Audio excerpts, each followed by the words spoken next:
It was an agency set up to battle organized crime in BC with the big target, the Hells Angels. It was supposed to be a model of cooperation between the RCMP and municipal police forces.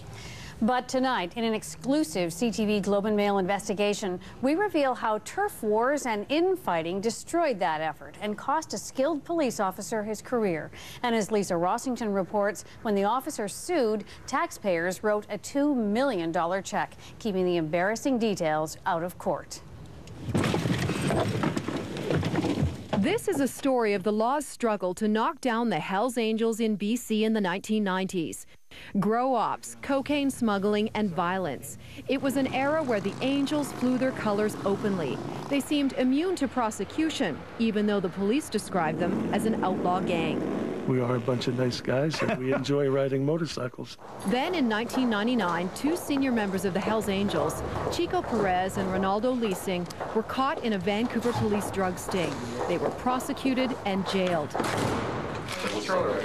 It was a breakthrough that led the NDP government to create the Organized Crime Agency, or OCA. Municipal forces and the RCMP would tackle the Hells Angels together. Commander of the BC RCMP, Bev Bussin, chaired the board. Get the best people in position so that we can move forward and have some enforcement successes right away. But instead of success, the agency went down to infighting and turf warfare, fueled, many say, by the RCMP. I think when there's cases like that, the public deserves to know about them.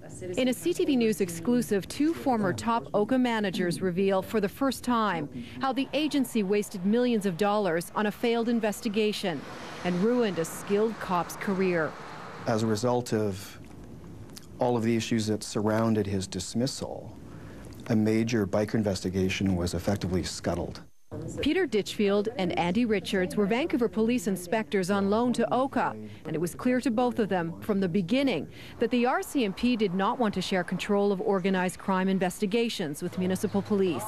It was never difficult to go out and find organized criminals, so the fact that, different policing entities are butting heads over these sorts of things is absolutely ridiculous. That hostility continued, they say, as the agency began Project Phoenix in 1999, a 2-year, $3 million investigation targeting several high-ranking Hells Angels members. Hopes for more prosecutions were high. We had an agent that had done a fabulous job infiltrating the bikers. He had amassed a tremendous amount of evidence. Leading that project was Alan Dahlstrom, a longtime VPD member with expertise in organized crime. We can't show you his face because he worked undercover. He was interviewed by CTV in 1999. If this is nothing more than a group of motorcycle enthusiasts, why all the violence? But instead of helping Project Phoenix fly, Dahlstrom and his team became the focus of the turf war at OCA. There were allegations of evidence mishandling, and Dahlstrom was accused of harassing an RCMP member and a female employee. Because of the accusations, there were 3 reviews into the handling of Project Phoenix. Each time, Dahlstrom was cleared. Project Phoenix, despite the evidence collected against several Hells Angels members, never went to court. Not a single prosecution. And at the end of the day, decided that it wasn't in the public interest to air all this dirty laundry about police infighting and animosity. Dahlstrom was fired. The whole dismissal process, such as it was, has always remained very ill-defined and very murky. But ultimately, the chair of the board would be the one who would have to sign off on it. Ultimately, in my view, that person would have the ultimate authority and responsibility for a decision like that. And that at the time was Bev Bussin. It was. And you were involved in his I was firing? involved. Well, he wasn't fired. We tracked down retired RCMP Commissioner Bev Bussin at her home. She insists Dahlstrom retired.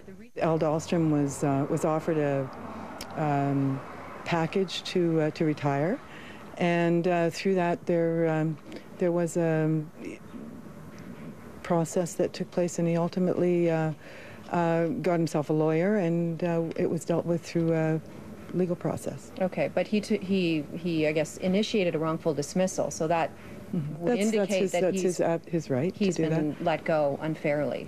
Well, that was his feeling on the whole issue. The settlement was wrapped around a confidentiality clause that he and the forests both signed. So I can't discuss that. That settlement was offered to Dahlstrom as he walked up the stairs here at BC Supreme Court in Vancouver, just as his wrongful dismissal case was getting underway. A massive payout and no public airing of the dysfunction. The cost to taxpayers, $2 million. The payout came in the fall of 2008, and at the time, the RCMP faced unprecedented criticism for its handling of the death of Robert Jacansky at YVR.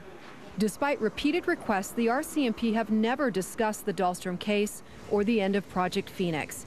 But CTV News has obtained a written apology to Dahlstrom from the Organized Crime Agency. It reads, "The agency acknowledges that you were relieved of your duties and dismissed without just cause." Dahlstrom is now working in the construction industry and declined an interview with CTV News. His lawyer issued this statement. The events surrounding Mr. Dahlstrom's dismissal were very painful for Mr. Dahlstrom's family. One of the foremost authorities on bikers in the country cut off in mid-career doing a job that he absolutely loved to do. The damage done to him and his family was irreparable. We're never going to see Project Phoenix be resurrected. The RCMP is now fully in charge of investigating biker gangs.